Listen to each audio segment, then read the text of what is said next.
Oi, gente, estamos de volta. Esse é o nosso primeiro vídeo do ano de 2023, primeiro vídeo longo. Nesse vídeo vamos tratar de um tema denso, pesado, sério, triste, logo após a vinheta.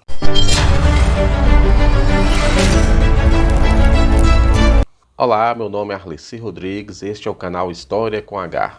Recentemente a Netflix anunciou a nova série aí, está dando comentários na internet, né? Será o Eternauta, né? A nova série anunciada pela Netflix. Para quem não sabe, o Eternauta é uma história, é um romance de ficção científica, né? Em quadrinhos,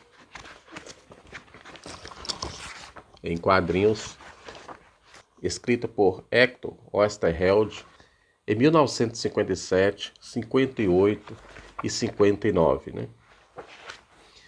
Inicialmente, quando o Eternauta foi publicado, não foi assim, numa edição pronta, né, e encadernada.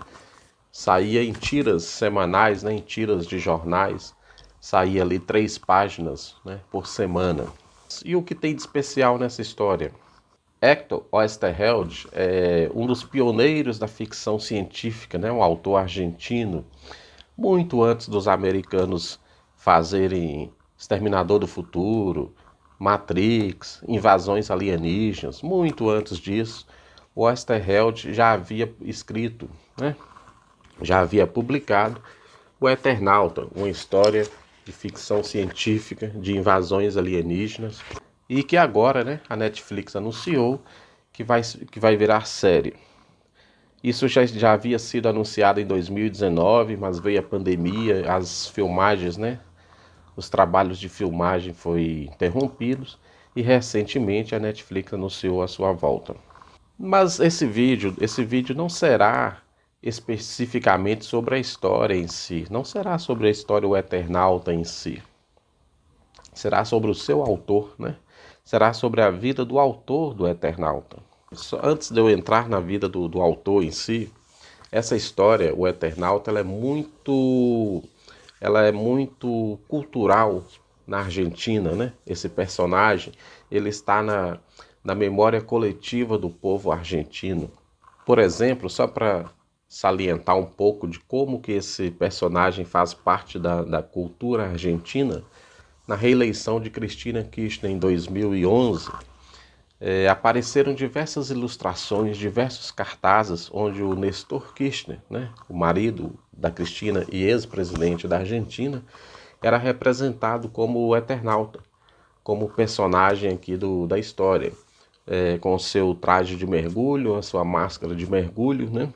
E o Nestor foi representado como sendo esse personagem. Na campanha política da Cristina, Cristina era associada à figura do seu marido e o seu marido era associado à figura do Eternauta. Só para a gente ter uma noção de como que esse personagem faz parte da cultura argentina. Como eu já disse, esse vídeo eu não vou falar da história em si. Podemos até pensar em outro futuro vídeo, né, sobre a história em si. Nós vamos falar da vida do autor da história, o Hector Oesterheld, né? Sua trágica vida. Como sabemos, a Argentina passou por diversos períodos de ditadura militar, né? De golpes militares, governadas pelos militares diversas vezes. 4 ou 5 períodos de ditaduras que houve na Argentina. E nesse último período, que foi de 76 a 83, é que acontece toda a tragédia na vida do Hector. A história O Eternauta é uma história, como eu já disse, de ficção, mas, né, tem aí um pano de fundo político, um pano de fundo que contestava e denunciava, né, a sua época, a Guerra Fria, os invasores, né, que queriam dominar humanos e, de certa forma, isso não agradava os militares da época que governava a Argentina. E o Hector, o seu autor, o autor aqui, ele tinha a militância, ele fazia parte de grupos de militância política da esquerda, né? Então, nesse último período aqui da ditadura militar na Argentina, ele vai ter a sua vida e a sua família toda destruída pelo regime argentino. Toda a tragédia da vida do Oesterheld começa a acontecer no ano de 77, né? Quando o Eternauta estava na sua terceira republicação, porque foram feitas três versões do Eternauta. Essa original de 1957, uma outra de 69 e uma continuação da original em 76. Quando o Eternauta estava aí na sua terceira edição, republicação, né? No ano de 77, como eu disse, as histórias ela não vinha assim num livro, num encadernado pronto e finalizado como é hoje, né? Elas eram publicadas por partes semanalmente em tiras de jornais, né? E então, quando o Eternauta estava sendo publicado na sua terceira continuação, o Oesterheld foi sequestrado pelo Estado, né? Foi sequestrado pela polícia argentina, pelo governo argentino e nunca mais voltou, né? O seu é dado como morto, o seu corpo nunca apareceu, nunca foi encontrado. Mas antes de chegarmos aqui no desaparecimento do autor, do Oesterheld, né? Suas filhas, suas quatro filhas, também foram sequestradas e mortas pelo governo argentino, pela ditadura argentina. Ele tinha quatro filhas, era Marina, Diana, Beatriz e Estela, de uma a uma no ano de 76, 77. Elas foram sendo levadas pelo regime e nunca mais foram encontradas, né? A única que foi enterrada, né, que teve o seu corpo devolvido à família e que foi enterrada foi a Marina. Marina foi a primeira a ser presa e a única que teve o corpo devolvido à família.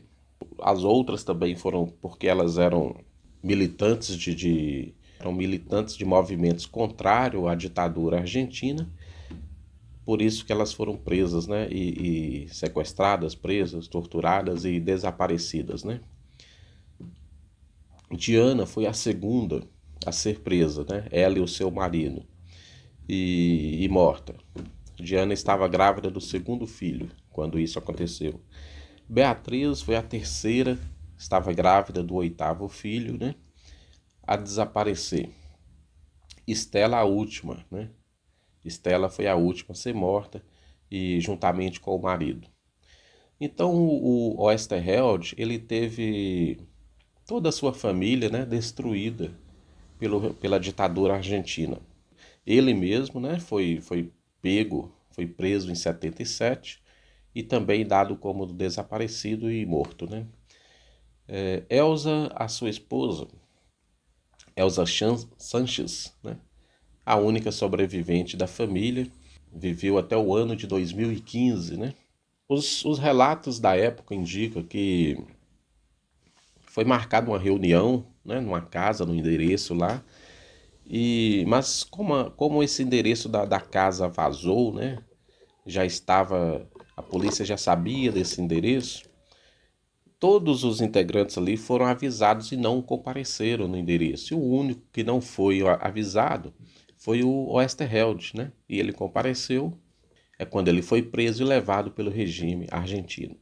Estima-se que a ditadura militar na Argentina tenha matado 30 mil pessoas, né? E após todas essas mortes, desaparecimentos, o fim do regime militar em 83 na Argentina, Elsa, a única sobrevivente da família, ela ingressa no movimento Mães e Avós da Praça de Maio, né?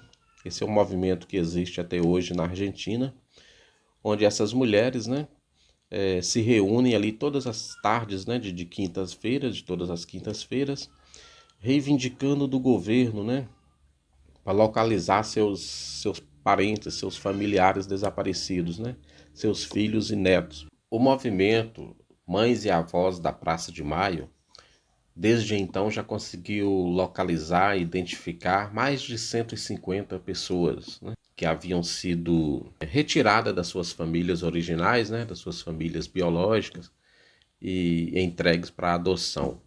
Mas e aí, você já tinha ouvido falar nesta obra, O Eternauta? É uma obra adotada pelo governo brasileiro, né, para estar nas escolas, para estar nas bibliotecas públicas. Procure na biblioteca da sua escola, vale muito a pena a leitura. Ou procure na biblioteca pública da sua cidade, se tem essa obra, e pegue prestado, né, para você conhecer, né?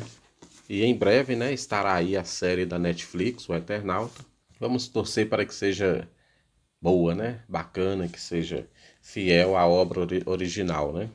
No mais, muito obrigado por nos acompanhar até aqui. Comente, deixe seu comentário aí no vídeo, compartilhe, se inscreva no canal e até mais. Obrigado.